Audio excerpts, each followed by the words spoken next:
Pimpinan Dewan Perwakilan Rakyat mengisyaratkan menolak perombakan susunan fraksi Golkar yang diajukan pengurus Golkar Kubu Agung Laksono. Mereka menilai apa yang dilakukan pengurus Kubu Agung Laksono tidak sesuai dengan koridor aturan yang semestinya.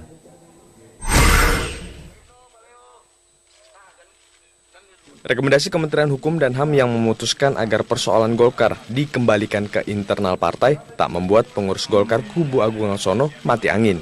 Atas rekomendasi Kemenkumham, pengurus Kubu Agung Laksono langsung melakukan perombakan susunan fraksi baik di DPR maupun di MPR.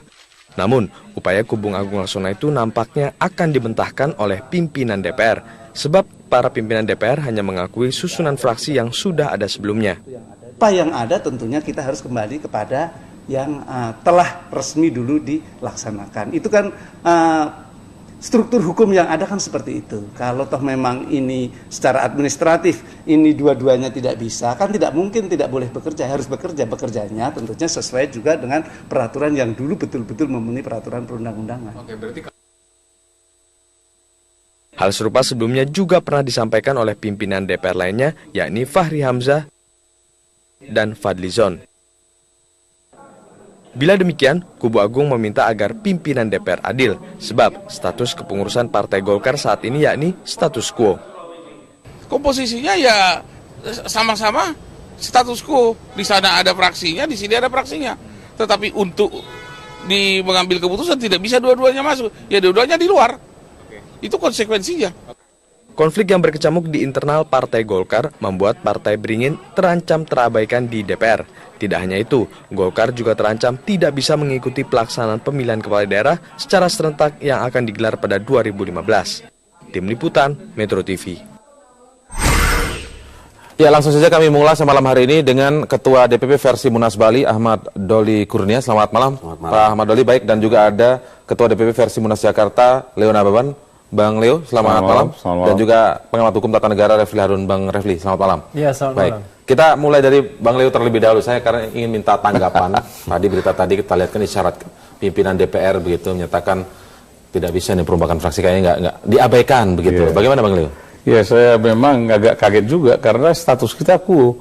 Saya kemarin itu ada sedikit dispute soal adanya surat dari Menteri Hukum dan HAM. Saya bawa tadi ini. Oke. Bahwa di sini tidak ada menyinggung soal Riau. Artinya maksudnya tidak kembali ke pengurus yang 2009. Kepengurusan 2009 itu sudah tidak ada, sudah zombie dimatikan di Bali. Saya pimpinan sidang di Jakarta. Saya katakan demisioner. Nah, dan itu betul ini surat. Di situ tidak ada menyebutkan sama sekali. Satu kalimat pun di sini menyebut. Oke, tapi kalau artinya status quo sebenarnya kenapa mengajukan juga perombakan fraksi ya begitu? Pasti, karena memang kalau status quo artinya kami harus mengadakan perlawanan. Jadi seharusnya pimpinan DPR karena ini equal, ya harus dua-duanya, kalau ditolak dua-duanya diterima. Itu dasar berpikir kami. Karena memang tapi ada sebelakangan ini dipelintir bahwa Pak Menteri mengatakan pakai yang sudut lama. Di situ ada masih Pak Agung Laksono Wakil Ketua Umum, Priyo Budi Santoso di situ ketua. Loh. Ini administratif betul ada di situ, ya memang itu yang lama. Tetapi di dua Munas, dua-duanya ini sudah dimisionerkan. Munas Riau-nya ya? Munas Riau-nya. Jadi tidak layak lagi pakai ini. Karena ini sudah zombie saya katakan. Dibunuh di Munas Bali, dibunuh di Ketok Palu di Munas Jakarta.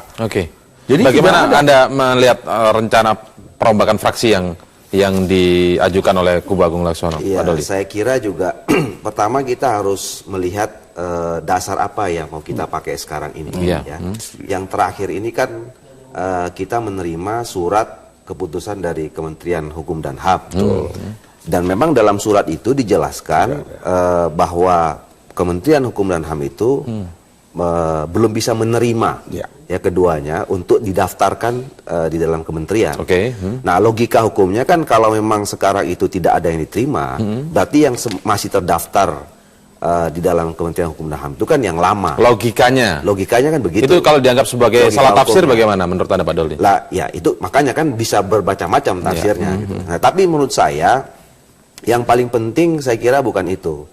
Yang paling penting sekarang bahwa kita punya kesadaran yang sama bahwa sekarang kita semua yang ada di Partai Golkar ini sedang mengalami masalah yang besar. Ya, tragedi yang saya kira sepanjang sejarah Golkar ini ada, inilah mungkin yang paling parah. Bisa kita anggap sebagai tsunami lah.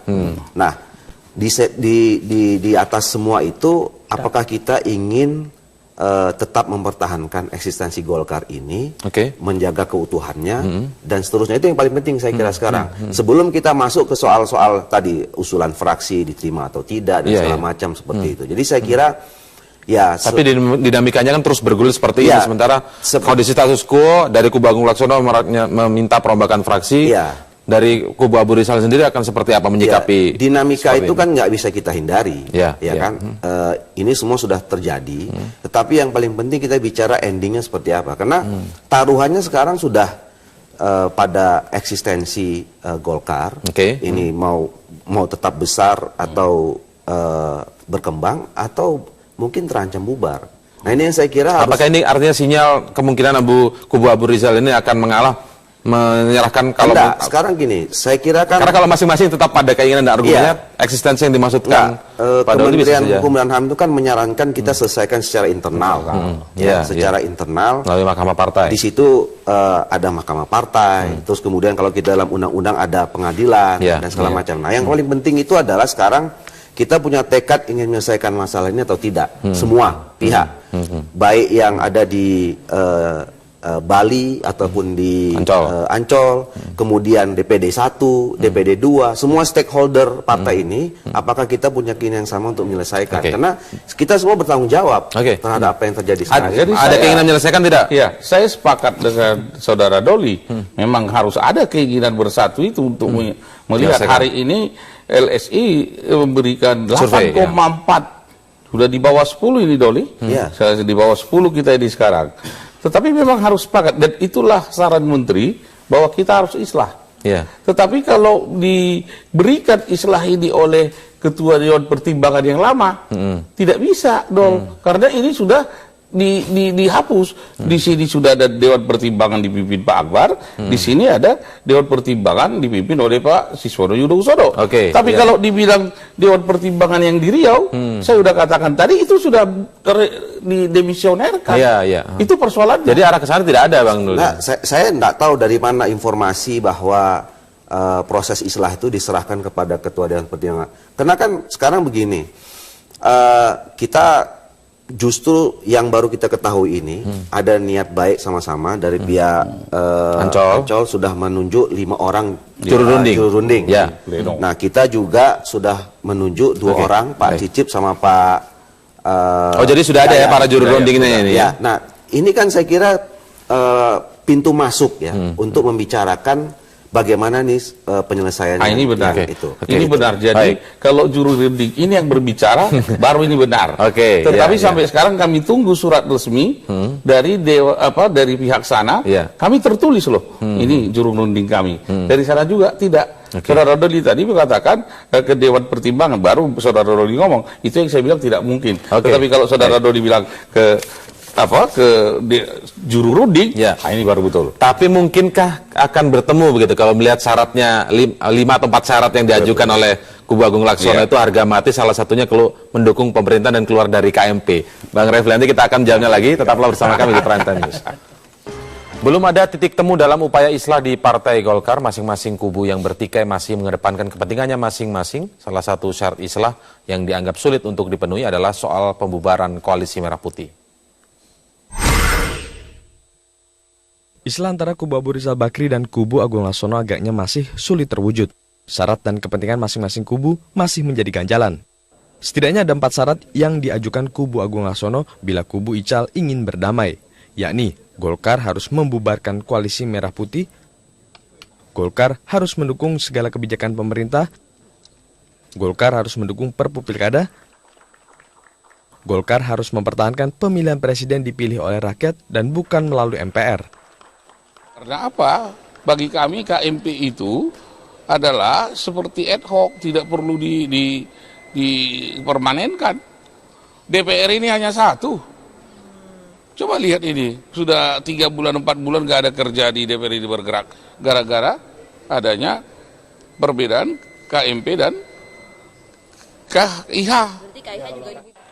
Kubu Ical mengaku kesulitan memenuhi syarat-syarat tersebut. Apalagi syarat yang diajukan Kubu Agung dinilai sangat bertentangan dengan salah satu keputusan di Munas Bali. Perundingan itu kan harus mempertemukan dua perbedaan atau banyak perbedaan untuk kemudian ditampung menjadi satu kesepakatan bersama agar supaya cara pandang yang berbeda gitu ya dapat disatukan sehingga kedua kelompok ini dapat kembali bersatu di rumah besar mereka di bawah Beringin. Bila seteru ini terus berlangsung, tentu tak akan ada titik temu. Muncul pendapat agar tokoh senior di Partai Beringin ikut terlibat. Namun yang melibatkan ini nantinya bukanlah tokoh senior yang berpihak di masing-masing kubu. Nah, menurut saya Pak Habibie harus mencari lagi ya daftar sesepuh Partai Golkar yang sudah sekian lama tidak muncul, gitu ya, yang betul-betul non partisan dan tidak memihak di antara dua kubu. Dan menurut saya itu masih dimungkinkan sebelum pada akhirnya islah itu memang sulit untuk dicapai dan kemudian mereka bertarung di pengadilan. Tetapi jalan menuju islah harus dicoba dulu. Meski jalan Islam masih berliku, kedua kubu telah menetapkan juru runding untuk membicarakan perdamaian. Kubu Agung Laksono menunjuk Priyo Budi Santoso dan Agun Gunanjar sebagai juru runding, sementara kubu Ical menunjuk Syarif Cicip Sutarjo dan MS Hidayat. Sebelumnya, ada pula nama Ketua Dewan Penasehat Partai Golkar Akbar Tanjung yang awalnya ditunjuk Ical menjadi mediator, namun nama Akbar ditolak oleh kubu Agung Laksono. Tim Liputan, Metro TV. Ya, jika dilihat kan pilihan sebenarnya islah atau pengadilan begitu ya Bang Refli. Tapi kalau melihat islah tadi perbedaannya disebut Pak Leo terlalu diametral, tidak mungkin bisa terwujud. Bagaimana Anda melihatin? Pengadilan solusinya? Ya, kalau kita lihat 4 tadi ya, saya kira 3-4 kan tidak terlalu sulit ya. Mendukung Perpu kan rasanya kan sudah berbalik sekarang. Yang keempat melalui Twitter ya? Ya, melalui Twitter ya. 1-2 yang agak sulit sesungguhnya. Tetapi memang dengan putusan Kementerian Hukum dan HAM ini, maka sesungguhnya kan mereka berdua ini kan dipaksa untuk cepat berrekonsiliasi, berislah. Karena kalau tidak, maka kemudian kan tidak ada pengurus yang punya kecakapan, legitimasi untuk melakukan tindakan-tindakan hukum. Jadi sebenarnya kan kepengurusan Riau itu sudah dibunuh, istilah tadi Pak Leo, demisioner di dalam Munas itu, ya. Lalu kemudian, tapi yang baru belum bisa didaftarkan. Tentu secara internal, baik kubu Ancol maupun kubu Bali bisa melakukan itu, rapat dan lain sebagainya. Tetapi ketika kemudian harus berhubungan dengan pihak lain, nah itu akan menjadi persoalan. Ya katakanlah misalnya ketika pilkada misalnya ya, kalau pilkada harus KPU ya, dukungan KPU. Tentu saya kira KPU sendiri akan menolaknya karena belum bagi KPU harus jelas. Lalu kemudian misalnya kalau ada sumbangan partai politik, kepada siapa harus diberikan, itu juga harus jelas. Nah tetapi kalau misalnya secara internal masing-masing melakukan rapat, masih bisa. Itu terserah karena itu internal. Tapi begitu eksternal, itulah yang kemudian tidak menjadi gampang begitu. Nah kondisi seperti ini kan memaksa kedua belah pihak harus berrekonsiliasi. Kalau tidak, dua-duanya bisa hancur. Partai Golkar bisa tinggal nama saja nantinya. Nah, karena itu kita harus Tapi kalau solusinya lewat pengadilan tadi misalnya? Kalau pengadilan begini, persoalannya kan pengadilan negeri. Kalau pengadilan negeri itu bisa lama. Jadi setelah pengadilan negeri nanti proses-prosesnya itu harus diikuti. Dan saya kira ya kalau pengadilannya cepat, kalau pengadilannya misalnya lama, bagaimana nantinya? Lalu kemudian kalau keputusannya kemudian memang secara yuridis diterima, tapi secara sosiologis, secara politis tidak diterima misalnya, akan sulit juga. Sebenarnya yang paling gampang memang rekonsiliasi. Sama hal yang sama juga berlaku untuk P3 sesungguhnya. Artinya mungkin syaratnya apakah ada yang dikurangi atau mungkin bisa menerima syarat dari 4 syarat yang tadi kita munculkan begitu, Pak Doli? Ya, saya kira begini, itu kan syarat-syarat itu harus dibicarakan oleh antar juru runding. Ini kan selama ini kan kita juru runding aja belum pernah ketemu, tapi kita udah bicara syaratnya. Harusnya kan syarat itu dibuka pada saat perundingan itu dimulai, gitu loh. Dan Dan saya kira kan segala kemungkinan bisa terjadi. Walaupun sekarang memang kita masih tetap ya menganggap bahwa Golkar ini kalau memang ingin belajar mandiri dan seterusnya harus keluar dari stigma, harus tetap berada di pemerintahan. Gitu. Nah, tapi nanti kan yang paling utama itu adalah bagaimana menyelamatkan ini partai. Nah, justru disitulah nanti akan di dalam, tentu perundingan pasti ada syaratnya. Nggak mungkin orang berunding nggak ada syaratnya kan. Tapi gitu. Syaratnya seperti kata Pak Leo itu harga mati itu, nggak bisa tawar lagi. Tidak bisa tawar lagi Pak Leo. Ya, ini kan namanya berunding. Kita lihat saja. Kalau kami tadi nggak ada harga mati dalam politik. Boleh saja. Nggak harga mati. Ini bisa berubah. Kalau kami di pihak kami soal apa itu, soal pemerintah mendukung pemerintah yang sah, itu sudah doktrin. Doktrin itu ya. Karena kita dulu dibentuk TNI Angkatan Darat sejarahnya dengan Trikarya, Kosgoro, Soksi, MKGR. Di sana kita dimasukkan di satu pengkaderan, pasti diajari pertama mendukung pemerintah yang sah. Mendukung pemerintah yang sah itu kebetulan Jokowi JK. Kebetulan dia JK pernah mantan ketua umum kami. Ya tentu kami mengatakan ini yang harus. Berarti yang itu tidak bisa ditawar, yang tidak itu bisa. Nah, ini kita persoalannya kita bukan nggak mau mendukung, kita mendukung pemerintahan ini. Cuman posisi kita sebagai penyeimbang, tidak dalam pemerintah. Nggak ada yang mengatakan kita nggak mendukung. Oh iya itu makar kan, berarti kalau ini kan hasil pilpres yang dilakukan oleh seluruh rakyat Indonesia kan. Kan nggak mungkin kita tidak mendukung itu. Cuman posisinya berada di luar pemerintahan, tidak bergabung dalam. Kita berada itu bisa kalau seperti itu bagaimana Pak? Kalau kita terus terang aja, kita ini harus purwodadi kotani singdadi nyatani. Jangan harus satu kata dengan perbuatan. Bahasanya bahasa Batak kita di Sumatera Utara. Jadi harus satu kata dengan perbuatan. Mendukung harus sincere, artinya harus di dalam. Golkar harus di dalam pemerintahan. Nah, yang kedua contoh tagline di Golkar dulu, suara Golkar, suara rakyat. Kita sudah rubah. Suara rakyat, suara Golkar. Suara rakyat sekarang ini pemilihan langsung. Minta boleh dicek 87,2. Yang soal pilkada ini ya. Tentu kita harus ikuti. 87,2 itu yang pemilihnya tahun 2019. Kalau yang kita melawan ini siapa yang milih kita? Kalau ini sudah berubah memang mendukung Iya, katanya melalui Twitter. Kalau menurut saya sebagai aktivis, adik saya juga aktivis. Kalau mau merubah itu, Munas lagi dong. Munaslup minimal. Nggak bisa Twitter gitu. Ya udah lah. Baik. Nanti kita akan lanjutkan. Kita akan lanjutkan lagi. Sudah siap jawab. Tetap bersama kami di Prime Time News. Fraksi di tubuh Golkar sangat mungkin dilakukan karena salah satu pertimbangannya adalah untuk mengakomodir proses islah yang terjadi, dan itu sangat mungkin bisa dilakukan oleh pimpinan fraksi maupun pimpinan DPR.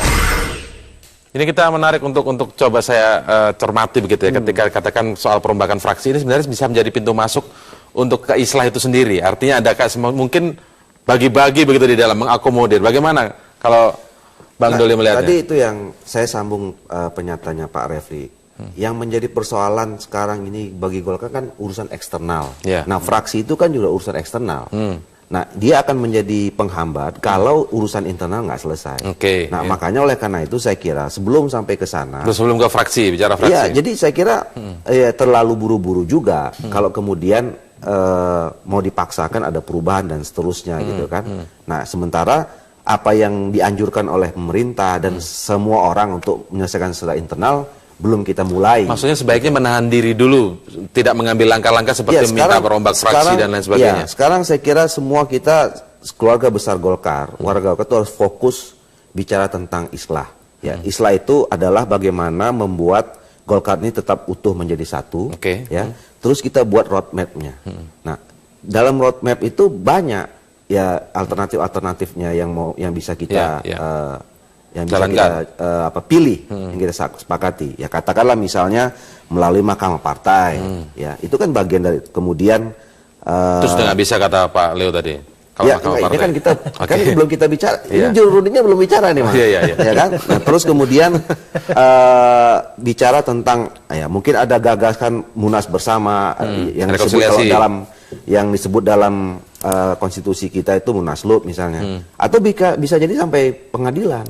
Nah, karena begini juga kalau misalnya kita terpaksa ya kita serahkan penyelesaian sampai pengadilan ya, ini juga mungkin yang saya sebut islah dalam pengadilan ini adalah jangan-jangan kalau sudah ada keputusan satu yang lain nggak terima, itu juga nggak islah juga namanya kan gitu loh. Nah, jadi banyak cara-cara, banyak alternatif roadmap itu, tapi yang penting bagi kita semua sepakat nggak, Golkar harus tetap satu utuh.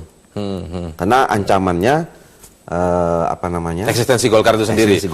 Pak Leo, karena sepakat kita utuh, makanya begitu ada permintaan dari pemerintah islah, langsung kami sambut dengan bentuk rapat pleno. Ya. Langsung tentukan siapa juru runding. Berarti ini kembali yang soal fraksi dulu. Berarti ini sudah tidak ada lagi harapan atau keinginan dari pihak Kubu Agung Laksono untuk merombak fraksi lagi karena pasti fokus ke internal dulu. Harus kita rombak. Itu kan dari karena sisi terlalu maju katanya. Itu dari sisi dia terlalu maju. Kalau sisi kami terlalu mundur ini. Harus lebih kencang lagi. Nah, udah dijawab sama pimpinan DPR. Jadi kalau sini, kalau bagi saya ini kan dari melihat gunung kita dari sudut mana kita melihat. Dari sudut kepentingan beliau terlampau maju ini. Kalau kepentingan kami terlampau lambat ini. Ini harus berjalan ini terus. Kalau begitu ini nggak mungkin bisa berarti ini. Tetapi kalau misalnya dibilang islah membesarkan Golkar, kita sepakat. Tapi maka langsung kita tangkap dulu. Begitu dapat surat ini, besoknya kubu kita langsung membuat apa? Juru runding. Rapat pleno resmi. Dan diputuskan resmi melalui pleno. Orang ini bukan rapat pleno. Kalau kita dengar tadi salah satu pakar hukum tata negara juga menyatakan bahwa dengan merombak fraksi ini tentu ada misalnya sifat untuk mengakomodir, artinya tidak seluruh keinginan dari Kubu Agung Laksono mungkin bisa menempatkan semua orangnya di sana, tapi menjadi forum islah juga di situ. Salah satu pintu masuk untuk islah. Ini jangan kita dilihat rakyat nanti untuk cari kekuasaan, bukan itu. Jangan hanya dilihat semata-mata lihat cari kekuasaan saja, bukan. Ini soal eksistensi diri. Bahwa kita sekarang equal. Maka kita harapkan juga pimpinan DPR melihat ini dengan kacamata yang sama, equal. Jadi kalau di sini diterima fraksinya, ya di sini juga fraksinya. Kalau dikatakan oleh pimpinan DPR kemarin ini yang ada ini dari Riau, pakar hukum mengatakan itu sudah mati. Jadi dia harus dengan kacamata yang sama melihatnya. Kalau misalnya dari sini ada susunan fraksi, kami juga harus diambil. Bila perlu fraksi yang di lantai 12 itu dibagi dua. Di sini ada anggotanya berapa, di sini anggotanya berapa. Nah, itu baru equal. Ya baik, nanti kita lanjutkan lagi, tetaplah bersama kami di Prime News. Pengadilan ad hoc, begitu kata Pak Widodo tadi. Nah, yang ingin saya tanyakan, kalau memang ini prosesnya panjang, tadi secara eksternal tidak bisa mengambil keputusan begitu ya. Nah, contohnya nanti misalnya Januari ada pembahasan Perpu Pilkada. Bagaimana Bang Refli melihat posisi Golkar atau fraksi Golkar nanti ini? Kira-kira kan seperti apa? Ya, saya ingin mengatakan bahwa fraksi yang ada sekarang ini tetap sah ya, karena dia akan diambil ketika Golkar belum pecah. Sebelum dua munas ada ya? Tetapi harus kita pahami bahwa dalam pengambilan keputusan itu ada dua stage ya. Pertama dukungan jumlah fraksi dan kemudian dukungan perseorangan 50% plus 1 yang hadir dan lain sebagainya. Ketika kita bicara misalnya dukungan fraksi, maka kemudian fraksi itu kan harus bulat. Kalau misalnya tiba-tiba fraksi Golkar menyatakan A dan kemudian ada protes di antara anggota-anggota Golkar, maka itu tidak bisa dihitung sebagai sebuah pandangan fraksi. Nah, kecuali kalau kemudian kalau mau anggota fraksi Golkar ini sebelum kemudian paripurna atau lain sebagainya itu mengadakan voting internal dulu, musyawarah mufakat internal, lalu kemudian itu yang kemudian sebagai gentleman agreement di antara mereka dituliskan. Lalu itu yang menjadi sikap fraksi, kalau mau. Tapi kalau tidak mau, tidak tercapai kesepakatan itu, maka suara fraksi itu tidak bisa dihitung. Itu tidak bisa dihitung suara fraksi. Nah, yang dihitung adalah tentu fraksi-fraksi yang utuh. Tetapi ketika kemudian misalnya katakanlah votingnya kemudian pada stage pengambilan keputusan perorangan, ya terserah saja. Jadi karena kedaulatan itu kedaulatan itu berada di tangan anggota. Karena kan setiap keputusan harus didukung minimal 50% plus 1 fraksi, jumlah fraksi yang ada, dan kemudian harus didukung oleh mayoritas dari peserta atau yang hadir dalam paripurna begitu. Pak Leo, tapi kalau misalnya ada pandangan fraksi, tentu fraksi yang sekarang nih yang mau dirombak Pak Leo nih, dan rupanya pimpinan DPR menyebutkan tidak akan atau mengabaikan rencana perombakan atau surat permintaan perombakan fraksi dari Kubu Agung Laksono. Kita belum melihat suratnya, apa jawabannya. Jadi kami masih menunggu. Nanti kita bawa lagi ke sidang pleno kita. Apa maksudnya ini? Karena kita ini tapi sudah Januari nanti ada langkah soal Perpu Pilkada. Iya, kita makanya tadi saya bilang Purwodadi kota deh, sing dadi nyata deh. Nih kita lihat nanti apa kenyataannya. Tapi apa yang dikatakan Prof. Refli Harun saya rasa benar. Bahwa ada masalah di fraksi ini. Dan itu nggak bisa dinafikan. Nggak bisa dinafikan. Itulah dampak dari Munas yang dua ini. Dan sama-sama equal sekarang. Kalau dilihat tadi solusi pengadilan bisa memakan waktu yang lama dan belum tentu akan menjadi jawaban yang benar-benar akhirnya memuaskan kedua belah pihak begitu. Salah satu dampak lagi yang lain adalah ancaman tidak bisa ikut pilkada serentak 2015. Bagaimana nih, Pak Doli? Ya itu artinya waktu menjadi constraint. Ya, jadi kalau tadi saya sebutkan pilihan-pilihan itu harus kita tempatkan constraint-nya waktu. Karena makin lama persoalan ini dibiarkan, itu akan merugikan partai ini. Karena akan ketinggalan terhadap momentum-momentum politik di luar partai gitu. Nah, jadi saya kira salah satu nanti yang paling penting juga dibicarakan dalam perundingan itu adalah kita harus punya deadline waktu sebelum agenda-agenda politik besar termasuk pilkada itu kita harus hadapi. Gitu. Kalau bicara dua-duanya sudah punya juru runding, kira-kira targetnya kapan akan rundingan ini akan terjadi? Ya kalau kita lebih cepat lebih baik, gitu ya, lebih cepat lebih baik. Dicari saja kesepakatan kapan juru runding ini bicara, bertemu, habis itu disusun agenda-agenda sampai menentukan kapan harus selesai. Kan? Baik, kalau gitu kita ini saya sepakat dengan Bung Doli, makin cepat makin baik. Dan kami tunggu juru runding sana. Tidak ada syarat yang harga mati di sini. Jadi jadi juru rundingnya yang harus ada surat resmi.